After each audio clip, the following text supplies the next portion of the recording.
All right, welcome to another episode of The Route, where we talk about scaling your pest control company. Today, we're going to talk about numbers. We're going to get nitty gritty with numbers, math, metrics, a lot of those things that most pest control owners don't like. They're not great at. It doesn't come second nature to them, but it's the things that you need in your business. It's the things that are super important, but most guys just aren't aware of them, don't even know where to track them, how to track them, what to look at. So specifically, I want to talk about the three numbers that matter most in your business. If I could ask you just in three numbers to tell me three things about your business, I believe just with these three numbers, I could know almost everything I need to know about your business in terms of efficiency, success rates, how you're going to scale, how healthy the business is. These three numbers. So, in any business that I'm interested in, or if someone was like, "Hey, would you want to invest in my business?" I would say, "Hey, tell me these three numbers first," and this would tell me everything I need to know first. There'd be other numbers I might dive into after, but if I didn't like these three numbers, I wouldn't even go to that next level.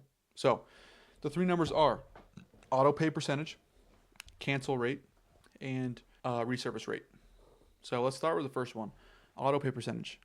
A lot of pest control owners struggle with this one. Auto pay percentage is the number or percent of your customers who are on auto pay, meaning they have a credit card on file and every month or every service it automatically is withdrawn and paid for, and you don't need to chase down payments or invoices.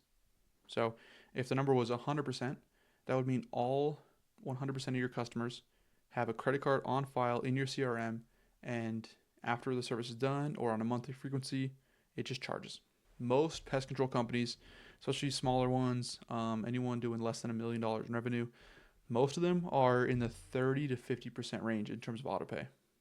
I've talked to some that are more in like 50 to 70% range, but still, I don't think that's great. To have a really good auto pay percentage, you want to be shooting for 95% plus.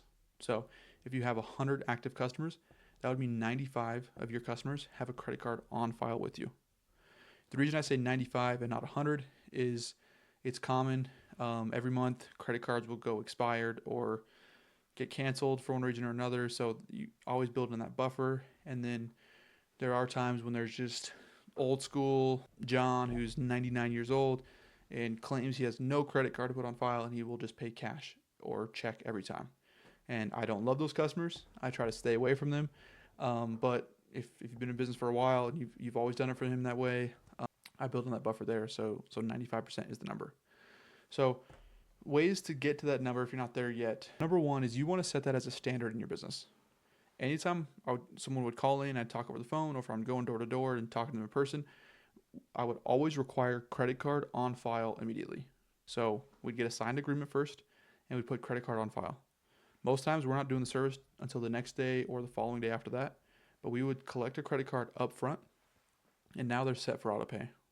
Then we'd go do the service the day or two later, and then we would charge them the day after that. So you can remind the customer, hey, we just set up your account fully here. We get this signed, and then we put a credit card on file. We won't charge you until the job's been complete. So you don't need to worry about that, but we just save it here so it's nice and easy for you. So you can position it in the best interest of the customer. Hey, we do this so it's easy for you, so we don't need to track you down after the service, but I'll just save you here today. Once you do that, your life is going to be so much easier. You know the pain of tracking down invoices and payments and Zells and Venmos and cash and check and trying to find who's paid and who hasn't and how late are they and how many monthly payments can you collect from them, and it just the headache of all that. This will solve so many of your problems in your business and so many of the stress, just all the stress in your business. So get more people on autopay by first requiring it up front. Secondly, I'd recommend going to monthly billing. That'll make autopay super easy, because if you're charging, let's say you're doing a quarterly service for $150 per service, when each quarter comes around, you're going to get a handful of those customers that their card gets declined, just because it's a slightly bigger number. Some people just don't have that available in their bank account, or they're almost maxed out on their credit card. So 150 will get more declines than 50 will. So I'll break that down to 50 per month. If you charge 50 per month, you're going to have a better auto pay percentage because less cards will get declined and it'll just be smooth all the way through. So switch to monthly billing and require credit card on file before. And then some things you can do kind of outside of those things to keep auto pay percentage high is be very diligent in tracking all the payments. So most companies have a batch report that runs every day. So I would check that batch report every day. And anyone who didn't pay or the payment was declined for any reason, I would call them, manually call them. If they don't answer, leave a voicemail and also text them right after that. And simple, friendly message, friendly text. Hey, just checking back. Saw the payment didn't go through today. Just wanted to check back and see if you had a different payment method you wanted to use going forward. So I never want to make it awkward or be like, hey, why do you have no money? Just make it smooth, make it easy. So manually do that every single day. And then also on the back end of things, have automation set up that'll do that for you. So anytime a card gets declined, it can trigger a rule that automatically sends text to people. I always recommend text. 90+% of texts are seen. If you go email route, less than like 10% of emails are seen. So automate those texts and then have your batch report or your billing system retry every payment every day. So I wouldn't wait till 15 or 30 or 45 days. I would just keep trying it every day. And if you continue to run into issues, you can usually manually try a smaller amount. So if someone's been way late overdue and it's like a $200 balance, you can manually change that to be 50 and just see if 50 goes through. Or if they are just at the 50 and the 50 is not going through, maybe just try 15 and just try to get something to go through so then you can slowly kind of chip away at that. Especially do that if you aren't hearing back from the person and they just are ghosting you, they owe you money, you can slowly start to chip away. So autopay is huge. It tells me, it tells anyone just how smooth is the revenue in a company. How easy are the payments coming through? How hard will it be to collect the revenue for the jobs that are done? And the higher that percentage is, the smoother and easier and just better that company is going to be functioning. So check your auto pay percentage, get it up to 90, 95+%, and you will see a direct correlation with your happiness and your ease in your business with how high your auto pay percentage is. If it's very low, you're probably often stressed, probably often complaining about customers not paying.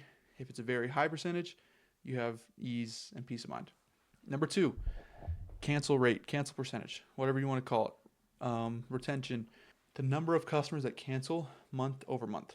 So and some people will say it as an annual number, some people say it as a monthly number. So 1% monthly would be a 12% annual cancellation. That's somewhat of an average. It kind of fluctuates. I mean, if you're an aggressive door-to-door company, you're obviously going to have a higher cancellation percentage. Not that it needs to be super high. We grew a lot with door-to-door, and our cancel percentage from door-to-door in the first year was less than 10%. There's a lot of door-to-door companies out there that are 30, 40+% cancels. So you can still have great cancel rates no matter what route you're going to get new customers. And then there's some super small companies that it's like very mom pa feel, small, local, every customer's cousin, brother, relative, church friend, like everyone knows each other, and you'll have a near 0%. But you definitely want your annual percentage to be less than 10%, and probably even lower than that, but nothing higher than 10%. And things that will help with that is a lot of the obvious things: doing a great service, getting people to leave 5-star reviews. The more people that leave reviews, the longer they stay. Getting people to leave referrals and refer you to friends so they're more involved and invested in your company. Putting people on auto pay, that's going to make cancellations way lower because things are just automated. It's easy. So having that credit card on file, keeping your technicians happy, keeping your technicians happy will keep your people happy. So I always say, take care of your people will take care of your customers will take care of you. So focus on your cancellation percentage. And then what's really important to do is anytime someone cancels, have a good system in place to retain them and keep them. But in any sense, whenever a cancellation does happen, you want to understand why. So get to the root. Most people are pretty surface level when they start that cancellation phone call, but get to the very root of what it is. Is it a certain pass? Was it a certain technician? Was it a certain area that didn't get sprayed? Was it a timeliness thing? Were there delays in the service? Was it the response time? Figure out what it was and keep a super detailed spreadsheet of every cancellation reason every month. Because once you do that, you can start to cut down on the percentage. Most people just know, or most people don't even know their cancellation percentage. Then there's a small amount of people that know their cancel percentage, and there's an even smaller number of people that know why people are canceling. And a lot of owners you talk to, if you ask them, hey, what's your biggest reason for cancels? They'll say, oh, people that move or pass away or just can't afford it anymore. Those are the top three. And in all honesty, that is common, but at the same time, a lot of those are surface level. I'm not saying that people are lying about dying, but moving can sometimes be a lie. And sometimes finances is more of a surface level thing too. There's more to it. So getting down to the nitty gritty, what's the reason it's happening? And have a spreadsheet and see like, oh, we had 50 cancels last month. 10 of them were because of ants. 20 of them were because technicians were late. And then 5 were because people moved. And then another 5 were for other reasons. Have like a pie graph, have a bar graph, just breaking down each reason and then start to chip away. So I like looking at cancels by reason and then by technician. You might have, let's say, 20 cancellations in a month and you have 2 technicians. One technician had 18 of them, one had 2.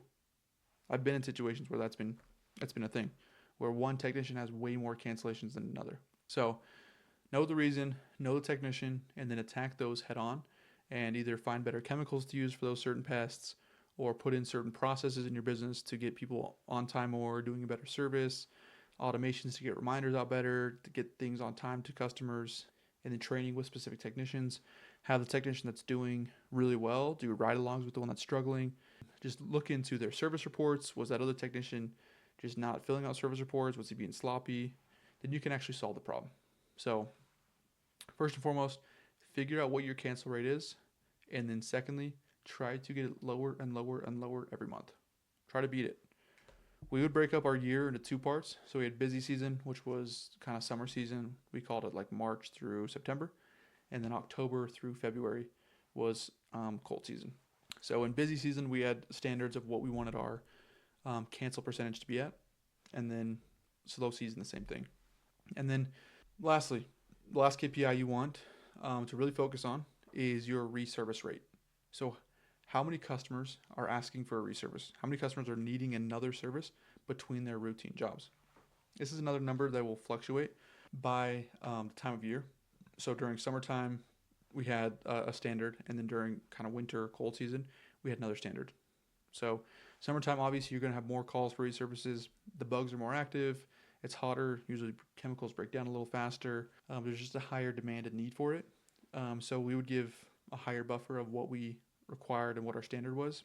But again, this is another one of those things where most people don't even know their numbers. So first, figure out your reservice rate, and then break it down into sections by technician, by pest, by customers. Is there certain customers in certain cities or certain demographics that are always calling?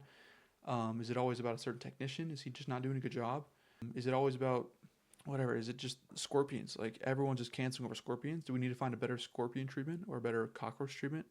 Figure out the reason for the reservices, and then you can attack that and lower it. So in your weekly meetings with technicians, tell everyone their reservice rate for the month so far, and then remind them of the standard. And the more this number and the standard is on the mind of the technicians, the better they're going to do. I was not aware of reservice percentages when I started my business. I didn't know about it.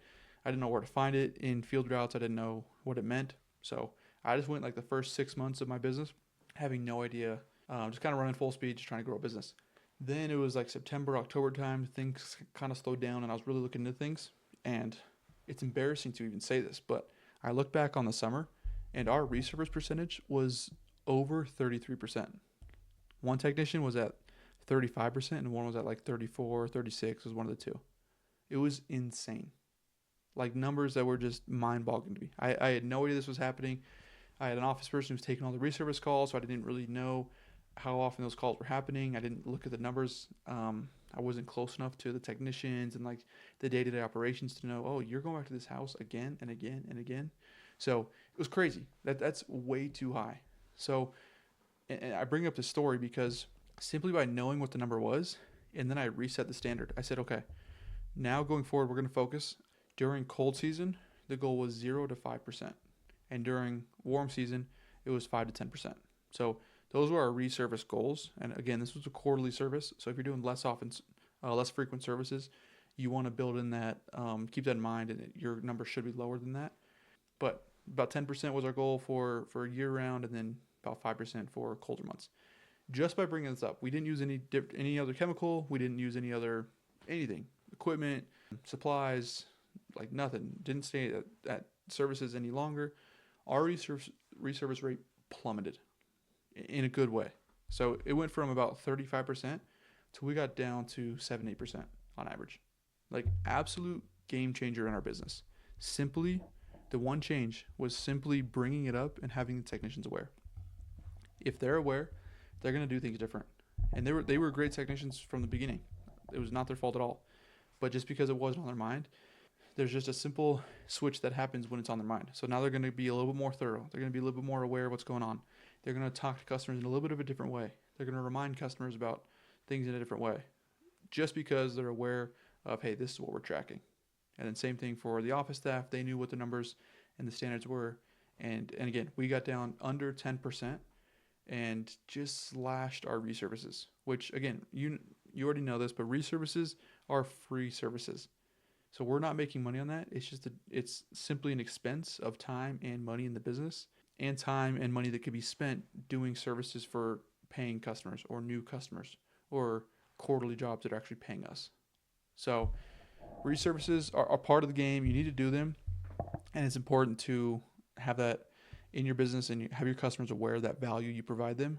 But if you're not tracking those numbers, you're going to be doing way too many and losing so much money just because you're not aware of it. So first and foremost, track it, be aware of it, and then at a secondary level, get nitty gritty, figure out why it's happening, figure out how to be better with it, and involve your technicians in the process. That's what we would always do is, hey, this is what the number's at, how can we get better?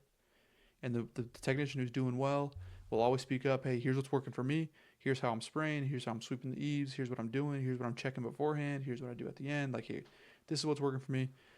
We had a technician who went from being in the 30+%, and he was consistently like 5% or less. Like sometimes it was very, very low single digits, 2 or 3. Just was incredible. And he always would give great feedback and tell the other technicians kind of what he was doing. So get them involved. They'll usually ask each other questions like, hey, what do you do for this? Or I'm always coming back for these. And if it's a team effort, the whole company will do better together. So reservice percentage, cancel percentage, and auto pay percentage. You tell me those 3 numbers in your business, and I have a very, very good understanding of the health of your company, the growth, and the efficiency. So if you want to have 3 numbers you look at in your business consistently on a weekly or monthly basis, look at those 3 numbers. Just those 3 numbers. Don't get distracted by revenue and other fancy numbers. Those 3 numbers will tell you everything you need to know and give you a quick look into what you need to fix in your business. Then if there was like a 4th or 5th place, I would say profit is the only other one I'd add right now. Profits, you can actually see how much are we bringing in or taking home. And profit as a percentage of revenue. So $5,000 profit sounds cool, but if you did $100,000 in revenue, 5% isn't a great profit percentage. But if you did $10,000 revenue and had $5,000 profit, 50% profit's amazing. So that's why I always like looking at percentages, because it gives you a good idea, regardless of how big the company is. 100 cancellations in a month sounds crazy, but if that company has 10,000 customers or whatever, 20,000 customers, it's not bad at all. So always look at percentages. Don't just look at individual numbers. Auto pay, cancel, and reservice.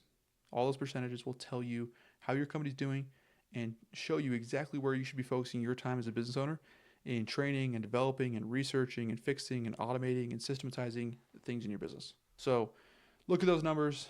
That's a wrap for today's episode.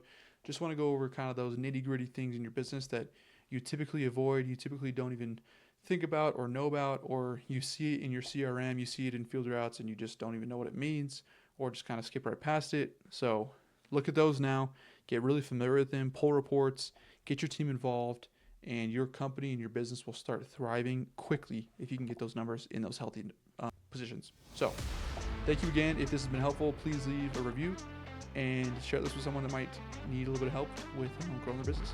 And I will see you on the next episode.